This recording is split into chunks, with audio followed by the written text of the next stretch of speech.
জানিস, অনেক সময় স্বাভাবিকের মধ্যে অস্বাভাবিক লুকিয়ে থাকে। যেমন যেমন পড়াশোনা করলে সাফল্য পাওয়া যায়। সত্যি কি তাই? এটা একটা স্বাভাবিক যে পড়লে পাশ করবে, ভালো নাম্বার পাবে। তার মধ্যে অস্বাভাবিকটা হলো যে শুধু পড়লেই পাওয়া যায় না সাকসেস, যার মধ্যে লাগে পেশেন্ট, কনসিস্টেন্সি, ডিসিপ্লিন। এগুলো না থাকলে সে কখনো সাফল্যের পথে পৌঁছাতে পারবে না। ব্যাপারটা বুঝতে পেরেছি। তাহলে এই কেসটায় কি তেমন কিছু অস্বাভাবিক লুকিয়ে আছে? কিন্তু এটা তো একটা সোজা সাপটা কেস, তাই না? একজন মার্ডার হয়েছে, তার ঘরে কিছু পাওয়া গিয়েছে তথ্য, এবং যার জুতো পাওয়া গেছে যে তাদের বাড়ির লোক। এটাই তো আমার উদাহরণ, তাই না? যে একজন মারা গিয়েছে এবং যে মার্ডার করেছে তাকে তার জুতো রয়েছে বাড়িতে, আর সেই মানুষটা নাকি বাড়িতে রয়েছে। এটা হলো স্বাভাবিক, কিন্তু মার্ডার কেসে সচরাচর এত স্বাভাবিক থাকে না। এটা আমাদের ক্ষেত্রে অস্বাভাবিক, কারণ যে মার্ডার করবে সে এত বোকা নয়, সে তার জুতো ওখানে রেখে যাবে। ঠিক আছে, তুই যাবি নাকি আমার সাথে? চল দেখে আসি। হ্যাঁ, আমি তো যাবো। ঠিক আছে, চল। মা, আমি বেরিয়ে পড়ছি। আজকে ভালোই রোদ উঠেছে, চকমক করছে সবুজ গাছপালাই রোদে। আর সেই রোদেই তিক্ত হয়ে যাচ্ছে তিতলি আর মিনি। দুজনেই গরমে একদম ভ্যাবাচাকা হয়ে গিয়েছে। রাস্তার ধারে কত ছোট ছোট বাচ্চারা খেলা করছে। নদীর জল স্রোতের মতন বয়ে চলছে। তার মাঝে ছোট ছোট পাখি উড়ে যাচ্ছে এবং আওয়াজ করছে। দেখতে দেখতে নানান প্রকৃতি দেখতে দেখতে তারা তাদের গন্তব্যস্থলে পৌঁছে গিয়ে তিতলি আর মিনি সিঁড়ি দিয়ে উপরে উঠে গেল। সবাই চেনে তিতলিকে, তাই আর নতুন করে কিছু বলার ছিল না। সে সোজা বাড়িতে ঢুকে পড়ল, মানে যেই রুমটায় মার্ডার হয়েছিল। আসলে কেসটা ঘটেছে সকাল 9টা নাগাদ। এখন বাজে 12টা। যেহেতু পুলিশকেও ডাকা হয়েছিল, তাই লাশ ওখানেই রাখা আছে এবং জুতোটা ওখানেই আছে। টেলিফোনে তিতলিকে খবরটা জানিয়েছিল ওদের বাড়ি রমা, অর্থাৎ রমার ছেলেই এখানে মারা গিয়েছে। রমাবাবুদের পরিবারে সদস্য আছে রমবাবু, রমাবাবুর স্ত্রী, ওনার 2 ছেলে এবং 1 চাকর। ওনার যে ছেলে মারা গিয়েছে তিনি হলো ছোট। বড় ছেলের বিয়ে হয়ে গিয়েছে, তার বউ আছে এবং তারা আলাদা সংসারে থাকে। মানে বাড়ি একই, তবে খাবার দিক থেকে 2 পরিবার আলাদা। বড় ছেলের নিজস্ব একটা দোকান আছে, জুতোর দোকান। আর এখানে যে চাকর, সে হলো অনেক পুরনো চাকর। তার নাম হলো রণজিৎ। যে মারা গিয়েছে তার নাম হলো পিন্টু। বয়স ছোকরা ছেলে, এই গ্র্যাজুয়েশন কমপ্লিট করেছে, ইতিহাস নিয়ে পড়াশোনা করত। রুমে ঢুকে তিতলি ভালো করে রুমটাকে চেক করল। শুধু মেডেল ঝুলছিল। ভালো করে পরীক্ষা করার পর দেখছিল অনেক মেডেল ঝুলছে। ছিমছাম একটা রুম, একটা খাট রয়েছে এবং একটা আলমারি। সেখানে বেশ কিছু বই রয়েছে এবং যার মধ্যে কেমিস্ট্রি, ফিজিক্স এইসব বই রয়েছিল। তিতলির যেন কেমন একটা খটকা লাগলো। পিন্টু তো ইতিহাসের স্টুডেন্ট, তবে তার রুমে কেমিস্ট্রির কেন বই রয়েছে? তারপর সে তো গুরুত্ব না দিয়ে সব জিনিসগুলো নাড়িয়ে চেড়িয়ে খুঁটিয়ে দেখল। তারপরে দেখা গেল যে সে উল্টো হয়ে শুয়ে রয়েছে। তার মাথায় কিছু আঘাত মারা হয়েছে, তবে তার চিহ্ন মাত্র নেই, মানে রক্তে ছিটা ফোটা নেই। যে জুতোটা রাখা আছে সেই জুতোটা অন্যের জুতো। তদন্তে জানা গিয়েছে যে জুতোটা নাকি বাড়ির যে চাকর আছে রণজিৎ, তার জুতো। এইটুকুই সূত্র পাওয়া গেছে। আরো কটা ফুটিয়ে না দিয়ে কোনো জিনিস দেখল। দেখার পর সে তার টেবিলের দিকে গিয়ে কিছু একটা দেখছিল। দেখে হঠাৎ একটা বইখানা তুলে নিল হাতে।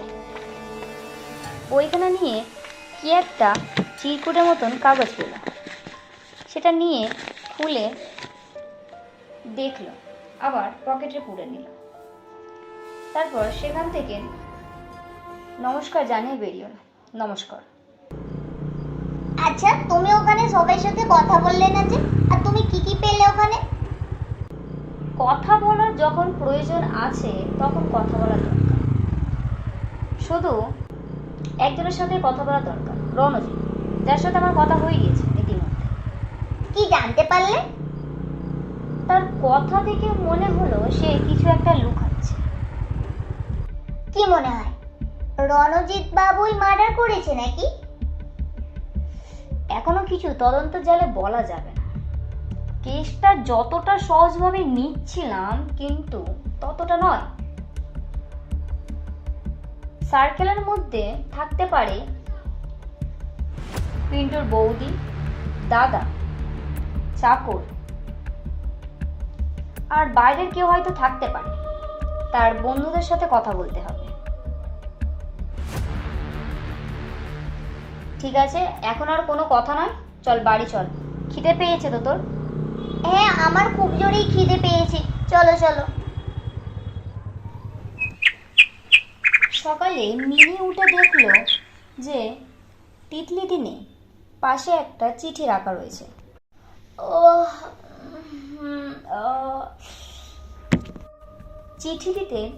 চিঠিতে লেখা আছে, তুই ঘুমাচ্ছিলিস তাই আমি আর তোকে ডাকিনি।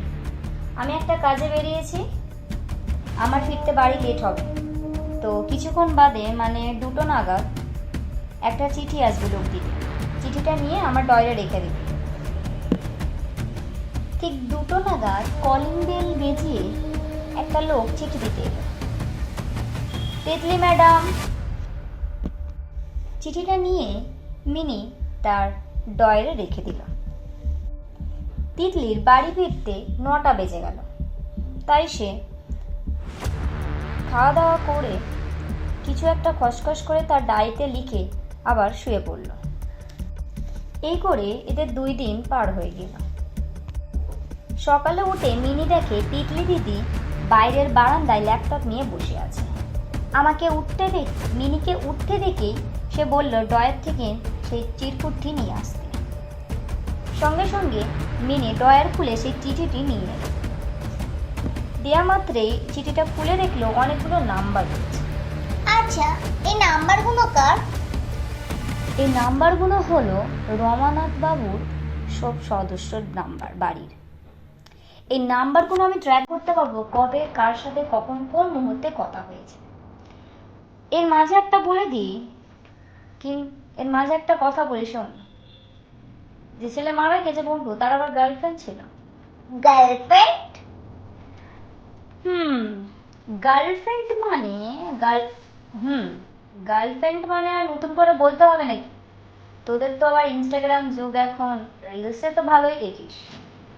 না না, না না, এইসব ব্যাপারগুলো আমি বুঝি। দেখ যান, ও কথা যান, কি হলো বলুন তারপর? কি হলো বলো তারপর? তাদের মধ্যে নাকি ঝগড়া চলছিল। তার আরো কিছু তথ্য বললো যে সে নাকি খুব একটা ব্যাপার নিয়ে চিন্তিত ছিল। তার দাদার সাথে নাকি ঝামেলা হয়েছে, আর সেই সব ব্যাপার নিয়েই সে তার সাথে কথা বলেছিল। তার গার্লফ্রেন্ডের নাম হলো প্রিয়দর্শী। আচ্ছা, তারপর? আচ্ছা, তুমি জুতোর দোকানে গিয়েছিলে? মানে ওই, আচ্ছা তুমি ওর দাদার জুতোর দোকানে গিয়েছিলে? হ্যাঁ, আমি গিয়েছিলাম। কথা হলো, কথা হয়ে তারপর আমি আবার কথা হয়েছে, তার দাদার সাথে কথা হয়েছে।